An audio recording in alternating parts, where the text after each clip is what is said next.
அதிமுக நட்சத்திர பேச்சாளர் ஜெயதேவி அக்கட்சியிலிருந்து விலகியுள்ளார்.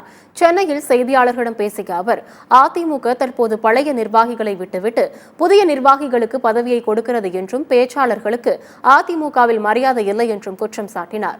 மக்கள் தேர்ந்தெடுக்காத தலைவர் எடப்பாடி பழனிசாமி என்பதால் அவர் தங்களுக்கு மதிப்பு கொடுப்பதில்லை என்றும், தலைமையே கொள்கையை பின்பற்றுவதில்லை என்று குற்றம் சாட்டினார். பாஜகவுடன் கூட்டணி இல்லை என்று கூறும் எடப்பாடி பழனிசாமி பாஜகவை ஏன் விமர்சிப்பது இல்லை என்று கேள்வி எழுப்பிய ஜெயதேவி, யார் தனது பேச்சுக்கு மரியாதை கொடுத்து அழைக்கிறார்களோ அந்த கட்சியில் இணைவேன் என கூறினார். அவங்க எல்லாம் அட்ஜஸ்ட் பண்ணி போறாங்க சார். அவங்க இருக்கலாம், அது அவங்கள தான் நீங்க கேட்கணும். பசி சத்யாக்காவையும் அந்த இருக்கிற மற்ற ஆர்டிஸ்ட்டு தான் நீங்கள் கேட்கணும். ஒருத்தர் அட்ஜஸ்ட் பண்ணி அம்மா இருக்கும்போது அட்ஜஸ்ட் பண்ணி இப்போ நான் அட்ஜஸ்ட் பண்ணி இருக்க வேண்டிய அவசியம் எனக்கு இல்லை. ஏன்னா அம்மா யாருமே அம்மாவை ஆக முடியாதுங்க.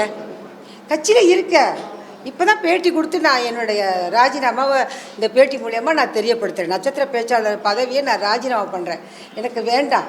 உப்புக்கு சப்பாடியாக இருக்க விரும்பலை, கருவேப்பிலையாக இருக்க விரும்பலை.